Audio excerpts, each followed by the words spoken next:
దివస్ ను పురస్కరించుకుని పటాన్చెరు నియోజకవర్గ BRS party incharge Adarsh Reddy ఆధ్వర్యంలో నాయకులు తెలంగాణ తల్లి విగ్రహానికి పూలమాలలు వేసి నివాళులర్పించారు.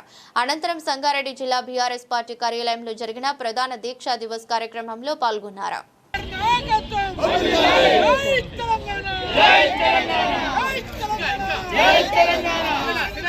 అందరికీ నమస్కారం. నవంబర్ 29 దీక్షా దివస్ అంటే తెలంగాణ చరిత్రలో ఇది ఒక మైలురాయి లాంటి చరిత్రను సృష్టించిన దినం ఇవాళ. ఎందుకంటే తెలంగాణ అనగానే మనందరం కూడా వెనుకబాటుతనమే గుర్తొచ్చింది. ఏది చేసినా కూడా తెలంగాణకు కాకుండా ఫస్ట్ ఆంధ్రాకి పోయేది. ఎంతోమంది నాయకులు సపరేట్ తెలంగాణ కావాలని చెప్పి రాజకీయం చేసి మరి వారి పదవులు పొందిరు. కానీ ఒక్క కేసీఆరే తెలంగాణ బాపులాగా, ఒక గాంధీ తెలంగాణ గాంధీలాగా తెలంగాణ వచ్చుడో లేకపోతే నేను చచ్చుడో అన్న మంచి నినాదం తీసుకొని ఎట్టి పరిస్థితుల్లో తెలంగాణ వస్తేనే నేను మరి దానికి నేను నిరాహార దీక్ష మానుకుంటా, లేకపోతే మానుకునేది లేదు అన్న ఉద్దేశంతో ఏదైతే తెలంగాణ దివస్ అని ఇవాళ మేము 16వ సంవత్సరం జరుపుకుంటున్నామో, మరి మేమందరం కూడా నాయకులం అయినామంటే మరి అదే రకంగా ఇవాళ ముఖ్యమంత్రి రేవంత్ రెడ్డి గారు కూడా ముఖ్యమంత్రి కాగలిగిందంటే ఇదంతా కూడా మరి కేసీఆర్ గారు పెట్టిన భిక్ష అని చెప్పి తెలియజేసుకుంటూ, మరి కేసీఆర్ గారు మొన్న మేము ఫామ్ హౌస్ పోయినప్పుడు ఒక చిన్న మాట చెప్పారు. ఈ దీక్షా దివస్ సందర్భంగా మాట్లాడుకుంటా డిసెంబర్ 9 రోజు ఆయనకు అర్థమైపోయిందంట, ఇక నాతోటి కాదు, ఇవాళ నేను ఇక నా పని అయిపోతుంది ఇవాళ అని చెప్పి ఆయనకు అంతరాత్మ చెప్తుంది కదా. ప్రొఫెసర్ జయశంకర్ గారిని పిలుచుకొని, అంటే ఇవాళ నేను అది గుర్తు చేయాలి, ఎందుకంటే వారు చెప్పిన మాట మీ అందరి ద్వారా మీడియా ద్వారా ప్రజలకు కూడా తెలియాలి కాబట్టి ప్రొఫెసర్ జయశంకర్ గారిని పిలుచుకొని, మరి జయశంకర్ గారు నా పని అయిపోయేటట్టుంది, కానీ నాకు ఇవాళ నా 6th సెన్స్ చెప్తుంది ఇవాళ మనకు ఏదో ఒక కానీ సార్ అన్నాడట, ఏమన్నా కానీ సస్తనో బతుకనో ఇవాళ అయితే అవుతుంది, అది బతికేదని రాసి ఉంటే మనకు తెలంగాణ ప్రకటన వస్తుంది. లేదు నేను చావాలని రాసి ఉంటే నేను ఇది ఉంటుందేమో, కానీ ఇవాళ మాత్రం నేను ఎట్టి పరిస్థితుల్లో నిరాహార దీక్ష నేను మానుకునేది లేదు. ఎన్ని ఎంతమంది డాక్టర్లు చెప్పినా అని చెప్పి చేసి బాత్రూమ్కి లేస్తామని లేచిందంట.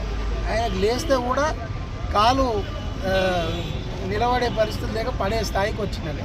ఇక ఆయన నా పని అయిపోయిందే అనుకొని, కానీ ఇవాళ ఒక్కరోజు మాత్రం ఎట్టి పరిస్థితుల్లో గట్టుకుందాం అనుకుంటే మరి డిసెంబర్ 9 మరి అర్ధరాత్రి చిదంబరం గారు తెలంగాణకు మేము కమిటీ చేస్తున్నాం, తెలంగాణ తప్పకుండా ఇచ్చే విధంగా ముందుకు పోతామని చెప్పి మనకు ఈ దీక్షా దివస్ సందర్భంగా దీక్షా దివస్ని ఇవాళ మేమందరం 16వ దీక్షా దివస్ని మరి మా మెట్టు కుమార్ గారి ఆధ్వర్యంలో, మరి అదే రకంగా మా అంజన్న గారు, గోవింద్ గారు, మా శ్రీలన్న, మా పరమేష్ గారు, అన్నిటికన్నా మెయిన్ మా ఉద్యమకారుడు మా వెంకటేష్ గౌడ్ గారు, మా మాణిక్ గారు అందరం కలిసి ప్రతి ఒక్క మండలం నుంచి కూడా అందరం కలిసి పెద్ద ఎత్తున మా డిస్ట్రిక్ట్ హెడ్ క్వార్టర్ మా సంగారెడ్డిలో మా పార్టీ బీఆర్ఎస్ పార్టీ ఆఫీస్లో మేము పెద్ద ఎత్తున జరుపుకోవడానికి వెళ్తున్నాం.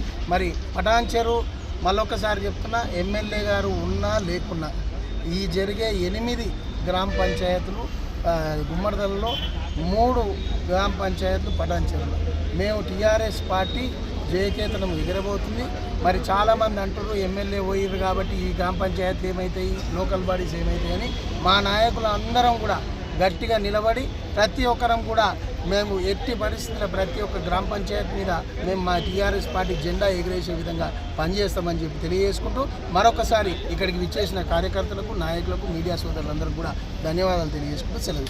ఈ 16 సంవత్సరాల కిందట నవంబర్ 29 నాడు కేసీఆర్ చచ్చుడో తెలంగాణ వచ్చుడో అనే నినాదం మీద ఆ రోజు, ఎందుకంటే 2001 నుంచి 2009 వరకు ఉద్యమాలు చేస్తూ తెలంగాణ ఖచ్చితంగా కావాలి, తెలంగాణ ప్రజలు వెనుకబాటుతనాన్ని గుర్తించి తెలంగాణ వస్తేనే తెలంగాణ ప్రజలకు అన్ని విధాల న్యాయం జరుగుతుందన్న ఏకైక ఉద్దేశంతో ఆ రోజు కేసీఆర్ గారు 2009 నవంబర్ 29 నాడు తెలంగాణ వచ్చుడో కేసీఆర్ చచ్చుడో అనే నినాదం మీద ఆయన నిరాహార దీక్ష పూనుకోవడం జరిగిన సమయంలో ఈ కేసీఆర్ గారిని తీసుకున్న నిర్ణయం చారిత్రాత్మకం కాబట్టి ఏదన్నా కేసీఆర్కు జరిగితే ఇబ్బంది అవుతుందన్న ఉద్దేశం మీద ఆ రోజు నిజంగా డిసెంబర్ 9 నాడు ప్రకటన కూడా చేయడానికి కారణం, ఏకైక కారణం అంటే దీక్షా దివస్. ఇవాళ మనం ఏదైతే జరుపుకుంటున్నామో ఆ కార్యక్రమం వల్లనే ఆ ప్రభుత్వాలు కూడా దిగొచ్చినాయని తెలియజేస్తూ ఇవాళ పటాన్చెరు సందర్భంగా సంగారెడ్డి జిల్లా లోపల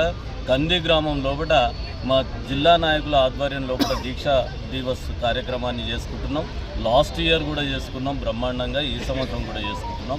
ఈ కార్యక్రమానికి పటాన్చెరు నియోజకవర్గం నుంచి నియోజకవర్గ కోఆర్డినేటర్ అయినటువంటి ఆదర్శ్ రెడ్డి గారి ఆధ్వర్యం లోపల మేము అక్కడ కందికి పోవడం జరుగుతుంది. ఆ కార్యక్రమంలో పాల్గొని ఆ కార్యక్రమాన్ని దిగ్విజయం చేస్తామని తెలియజేస్తూ మరొకసారి మీ అందరికీ